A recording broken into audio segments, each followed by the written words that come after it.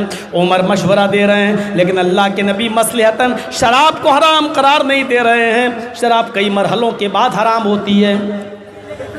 پہلے مزاج بنایا جا رہا ہے، پہلے مزاج بنایا گیا یسألونک عن الخمر والمیسر، اے محمد صلی اللہ علیہ وسلم یہ آپ سے شراب اور جوئے کے بارے میں پوچھتے ہیں یارب کے لوگ، تو کہہ دیجئے قل فیہما اسم کبیر، کہہ دیجئے کہ اس کے اندر بہت بڑا گناہ ہے، ومنافع للناس، لوگوں کے لیے بہت سی فائدے کی چیزیں بھی ہیں۔ دیکھیے قرآن نے شراب اور جوئے کے فائدے کا انکار نہیں کیا ہے۔ لوگ کیا کہیں ہیں مولانا صاحب شراب اور جوئے کا فائدہ بتا رہے ہیں؟ قرآن نے شراب اور جوئے کے فائدے کا انکار نہیں کیا ہے، فرمایا منافع للناس، شراب کے اندر اور جوئے کے اندر لوگوں کے لیے بہت سے فائدے کی چیزیں بھی ہیں، لیکن کیا کہا اسمہا اکبر من نفعہما، لیکن شراب کا اور جوئے کا نقصان اس کے نفع سے زیادہ ہے، نقصان زیادہ ہے نفع کم ہے۔ اچھا فائدہ کیا تھا؟ فائدہ کیا تھا؟ نیند نہیں آ رہی ہے، بچوں کی شادی کیسی ہوگی، یہ بڑا ہو جائے گا میرے ساتھ کھائے گا، میرے پاس کمانے کو نہیں ہے، یہ اب نیند نہیں آ رہی، ٹینشن ہے، ہزاروں الجھنیں، لائے پوا پی گئے شراب، اب نیند آ گئی، ٹینشن ختم، سارے جھمیلے ختم، دیکھا جائے گا شادی آتی ہے، سو گئے، پھر پی لی، جب ہوش آ رہا تو پھر پی رہے ہوں، پھر پی رہے۔ نفع ہے، سکون تمہیں تھوڑا سا مل جاتا ہے، لیکن اس کا نقصان کیا ہے وہ اس کے نفع سے زیادہ ہے۔ جوئے کا فائدہ کیا تھا؟ جوئے میں فائدہ ہے، لیکن ہاں امیتابھ بچن ایک جوا کھیلتا ہے انٹرنیشنل، تو جواری وہی ہے، کون بنے گا کروڑ پتی؟ مولانا جرجی صاحب چلے گئے، 10 سوال کا جواب دینا ہے، قسمت میں لگ گیا تو 1 کروڑ جیت جائیں گے۔ اب بیٹھ گئے، میرے پاس پھٹیچر 1 روپیہ نہیں ہے، بیٹھ گئے امیتابھ بچن کے سامنے، پہلا سوال 10,000 کے لیے، دوسرا سوال 20,000 کے لیے، تیسرا سوال 20 کے دگنے 40,000 کے لیے، چوتھا سوال 40 کے دگنے 80,000 کے لیے۔ مولانا جرجی صاحب بتاتے چلے جا رہے ہیں، بتاتے چلے جا رہے ہیں، آخری سوال 1 کروڑ کے لیے، بتا دیا، لگ گئی کروڑ۔ کتنا بڑا فائدہ جوئے گا، لیکن میرا تو فائدہ ہے، جو ہارا 1 کروڑ روپیہ وہ تو کنگال ہوا ہے نا۔ ہم اور آپ جوا کھیل رہے ہیں، IPL میچ، حیدرآباد جیتے گی کہ چنئی جیتے گی؟ ہاں شاہ رخ خان کی ٹیم جیتے گی یا پریتی زنٹا کی جیتے گی؟ پنجاب جیتے گی یا کولکاتہ جیتے گی؟ چل 1 لاکھ میرا، تم کس کی طرف ہو؟ کولکاتہ کی طرف۔ ہاں جرجی صاحب شاہ رخ خان کی طرف تو جائیں گے ہی، تم کس کی طرف ہو؟ پریتی زنٹا کی طرف، یہ جیتے گی۔ شاہ رخ خان کی ٹیم جیت گئی، 1 لاکھ مجھے مل گیا، کتنا بڑا فائدہ میرا، ایک جھٹکے میں 1 دن میں 1 لاکھ جیت لیا، لیکن دوسرے کا وہ تو کنگال ہو گیا، 1 لاکھ گیا۔ تو کیا کہا قرآن نے؟ منافع للناس، شراب اور جوئے میں نفع ہے، لیکن اس کا نقصان اس کے نفع سے زیادہ ہے۔ وہ 1 لاکھ روپے جو ہارا، اس 1 لاکھ روپے سے وہ اپنے بچوں کی پڑھائی کر سکتا تھا، وہ اپنے بچوں کے کپڑے بنوا سکتا تھا، وہ اپنے بچوں کو اچھے اسکولوں میں ایڈمیشن دلا سکتا تھا۔ اس کا نقصان کتنا ہے؟ تم تو 1 لاکھ روپے جیت گئے ہو، تم تو ایک جھٹکے میں جیت گئے، تمہیں تو نفع مل گیا، لیکن اس کا تو پورا گھر کیا پورا خاندان تباہ و برباد ہو گیا۔ قرآن یہی کہتا ہے۔ دیکھیے یہاں اللہ تعالیٰ نے شراب کو حرام قرار نہیں دیا، صرف نقصان بتایا کہ شراب اور جوئے کا نقصان اس کے نفع سے زیادہ ہے۔ اب کچھ لوگوں نے چھوڑ دیا، کچھ لوگ پھر بھی پیتے رہے شراب، ابھی حرام تھوڑی ہوئی ہے، اس لیے پینا نہیں چھوٹا، کم تو کر دیا لیکن پینا نہیں چھوٹا، نفرت دلا دی گئی ہے، نفرت، لیکن ابھی حرام نہیں ہوئی ہے۔ محفل جمی ہوئی ہے، حضرت علی بیٹھے ہیں، عبد الرحمن ابن عوف بھی بیٹھے ہیں، دعوت کا دور چلا، لوگوں نے آپس میں دعوت کی، ایک دوسرے کی، کھانے کا دور چلا، وہیں کھانا کھایا جا رہا ہے، اور کھانا کھانے کے بعد شراب کا دور چلنے گیا۔ شراب کا دور چلا، صحابہ نے شراب بھی پی لی. اسی حال میں نماز کا وقت آ جاتا ہے، سارے صحابہ نماز پڑھنے کے لیے کھڑے ہو جاتے ہیں. ایک صحابی کو نماز پڑھانے کے لیے کھڑا کر دیا جاتا ہے. سب شراب کے نشے میں ہیں، سب کھانا کھا کر شراب پیے. اب شراب کی حالت میں صحابہ بھی نماز پڑھ رہے ہیں اور پڑھانے والا بھی امامت کے مصلی پر کھڑا ہے. اللہ اکبر. اب اس نے سورہ فاتحہ کی تلاوت شروع کر دی اور اس نے غیر المغضوب علیہم ولا الضالین تک تو صحیح پڑھا. آگے پڑھنے لگا قل یا ایھا الکافرون لا اعبد ما تعبدون. یہی ہے قرآن کی آیت. لیکن ترجمے پر غور کرو. اے نبی کہہ دو کہ اے کافرو لا اعبد ما تعبدون، میں ان کی عبادت نہیں کرتا جن کی تم کرتے ہو. لیکن یہ صحابی ہیں، شراب کے نشے میں دھت ہیں، نماز پڑھا رہے ہیں اور کیا پڑھ رہے ہیں؟ قل یا ایھا الکافرون نحن نعبد ما تعبدون، میں بھی انہی کی عبادت کرتا ہوں جن کی تم کرتے ہو. قرآن کی آیت ہی بدلنے لگی، ترجمے میں فرق آ گیا.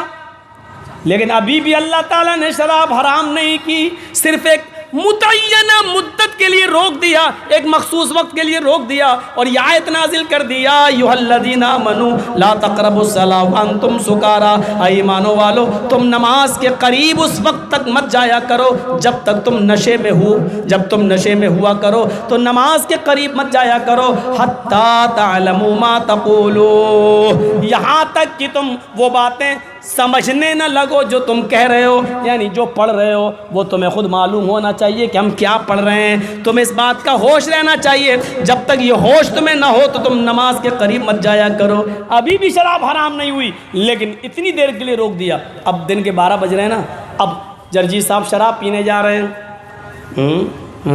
اذان کتنے پہ ہے؟ 12:30 پہ نا. ہاں نہیں یار، ابھی شراب پی لیں گے 2-3 گھنٹے تک نشہ نہیں اترے گا. اور اللہ تعالیٰ کہہ رہا ہے نماز کے قریب مت جاؤ جب تم نشے میں ہو. نہیں، اب نماز پڑھ دو تبھی پیئیں گے. دیکھو چھوٹی ہے نا، چاہے تھوڑی دیر کے لیے چھوٹی ہو لیکن چھوٹی ہے تو یہ نفرت دلائی گئی. اب ظہر پڑھ کے آیا، تھوڑی دیر قرآن پڑھا، گھر میں آ کے کھانا وانا کھایا، 2-2:30 بج گئے. اب عصر کا وقت ہو رہا ہے، 1 گھنٹے بعد 1.5 گھنٹے بعد عصر. اچھا یہ شراب پی لیں گے تو نشہ کب تک رہے گا؟ 2-2:30-3. نہیں پھر عصر بھی چھوٹ جائے گی. چلو یار عصر کے بعد پی لیں گے. تو اب ظہر کے بعد بھی نہیں پی رہا ہے، عصر کے بعد بھی نہیں پی رہا ہے. اب بس وہ یا تو صبح فجر کے بعد پیتا تھا یا پھر عشاء کے بعد پی کے سو جاتا تھا. بس شراب ابھی بھی حرام نہیں ہوئی. لیکن اس کے بعد ایک اور کھانے پینے کی محفل لگی ہوئی تھی، اس میں پھر شراب کا دور چلا. اور شراب کا دور چلنے کے بعد اب ایک دوسرے کو گالیاں دی جانے لگی. میں تم سے افضل ہوں، میں خان ہوں. وہ کہتا ہے میں پٹھان ہوں. وہ کہتا ہے میں انصاری ہوں. وہ کہتا ہے میں انصاری ہوں، تو مکے سے آیا ہے، تو مہاجر ہے. تم تو پھٹیچر تھے، تم تو لٹیرے تھے، تم تو مکے والوں کو لوٹتے تھے، تم تو غریب تھے. آپس میں شراب کے نشے میں دھت ہو کے کہنے لگے ہاں چلے آئے ننگے بھوکے. تم تو ننگے اور بھوکے تھے. آئے مکے والوں کپڑا ہم نے دیا تمہیں پہننے کے لیے. آئے مکے والوں تمہارے پاس گھر اور مکان نہیں تھا، ہم نے رہنے کے لیے تمہیں گھر اور مکان دیا. آئے مکے والوں تمہارے پاس بیویاں نہیں تھی، ہم نے اپنی بیٹیوں سے تمہاری شادیاں کی ہیں. تمہارے پاس بچے نہیں تھے، مدینے میں آئے تب تمہاری اولادیں پیدا ہوئیں، ہم نے تمہارے اوپر احسان کیا. جب یہ فخر و مباحات ایک دوسرے پہ ہونے لگی، اللہ تعالیٰ کو یہ برداشت ہی نہیں ہوا. اچھا ہم نے محمد رسول اللہ کو اس لیے بھیجا تھا کہ وہ آپس میں ایک دوسرے کو بھائی بھائی بنائیں، مواخات قائم کریں، اور تم آپس میں ایک دوسرے پر فخر کرنے لگے ہو. اور یہ شراب تمہیں اس نوعیت تک، اس نوبت تک پہنچا دی ہے. سنو جبریل جاؤ شراب کی حرمت کا اعلان کر دو. اب جبریل آتے ہیں اور یہاں شراب کی حرمت کا اعلان ہوتا ہے. یا ایھا الذین آمنوا انما الخمر والمیسر والانصاب والازلام رجس من عمل الشیطان فاجتنبوہ لعلکم تفلحون. اتنے مراحل سے گزرنے کے بعد اب شراب حرام ہو رہی ہے. شراب کے نشے میں جو بھی آدمی ہوگا وہ یہی سمجھ لو کسی کی کوئی اوقات. میں خود دلی میں تھا، پولیس والا ایک آدمی کو ہٹا رہا تھا ڈنڈے مار کے راستے میں، ہٹ ہٹ، اور وہ شراب کے نشے میں دھوتا ہو. پولیس والا ہٹا رہا تھا. میڈیا والے بار بار پولیس والوں سے پوچھ رہے تھے ارے اس کو مار کیوں رہے ہو، پکڑ کو ہٹا دو اس کو، مار کیوں رہے ہو. ارے چپ رہو تم، میری نوکری خطرے میں. میڈیا والے پوچھ رہے ہیں پولیس والوں سے تمہاری نوکری کیا خطرے میں؟ ارے مودی جی آ رہے ہیں، ابھی کار سے قافلہ آ رہا مودی جی کا، یہ یہاں اگر پڑا ہوا مل گیا تو میری نوکری خطرے میں ہے کہ نہیں بتاؤ؟ ہٹ چل۔ اب مودی جی کا نام جو سنا اس شرابی نے تو ایک دم کھڑا ہو گیا، مودی آ رہے ہیں، ایک دم شرابی اٹھا، مودی آ رہے ہیں۔ میڈیا والے کہتے ہیں ہاں ہاں بھاگ یہاں سے۔ مودی کا نام تجھے کیسے معلوم ہے؟ شراب کے نشے میں میرا باپ کا نوکر ہے مودی، تو شرابی بول رہا ہے مودی، وہ تو میرے باپ کا نوکر ہے۔ پولیس والوں نے اور بیچ میں 2 ڈنڈے مارے، بیچ میں سمجھتے ہو نا، مین سینٹر پہ، بھاگ کمینہ، ہٹ بھاگ، اس کو بھگایا جلدی سے۔ یہ تو مودی کو اپنے باپ کا نوکر بتا رہا ہے، تو ہماری نوکری اور خطرے میں ہو جائے گی۔ تو شرابی جو ہوتا ہے نا، شراب کے نشے میں کسی بھی بڑی سے بڑی ہستی کو کچھ نہیں سمجھتا ہے۔ نالی میں پڑا ہو شراب کے نشے میں، نالی کا پانی پیتا جائے گا، بڑبڑاتا ہے، اس سے پوچھو اے کیا پی رہے ہو؟ کہہ دے گا زمزم پی رہے ہیں۔ شرابی ہے، عقل اس کی چھپ گئی ہے۔ گھر میں آئے گا تو اپنی ماں کو ہی ماں کی گالی دے گا، اپنی بہن کو گالی دے گا، اپنے باپ کو گالی دے گا، اپنی بیوی کو گالی دے گا۔ شرابی کو اللہ کے رسول دور سے ہی دیکھتے تھے، امام احمد اپنی مسند میں نقل کرتے ہیں، دور سے ہی کہتے تھے شرابی اس کو لے کے آؤ، سب سے پہلے جوتا میں مارتا ہوں اس کے اوپر۔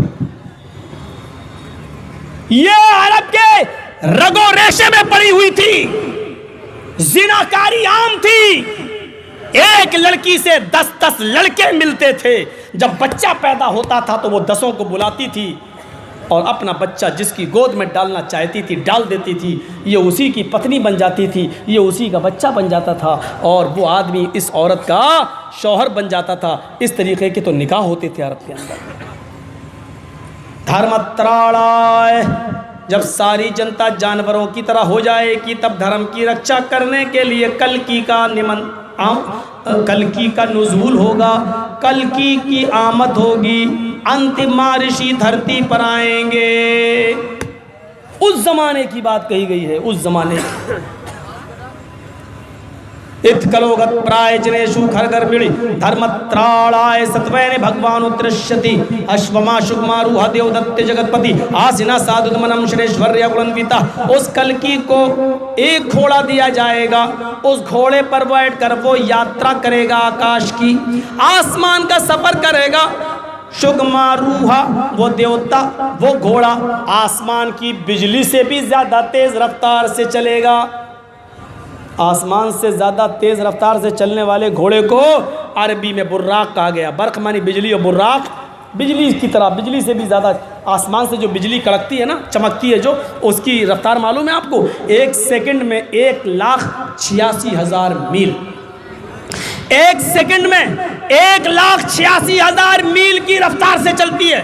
1 سیکنڈ میں 1,86,000 میل، اتنی رفتار سے وہ براق لے کر چلی تھی اللہ کے رسول کو کہ اللہ کے نبی خود فرماتے جہاں تک میری پہلی نظر جاتی تھی وہاں تک اس کا پہلا قدم ہوتا تھا۔ اس کو گھوڑا ملے گا، گھوڑے پر بیٹھے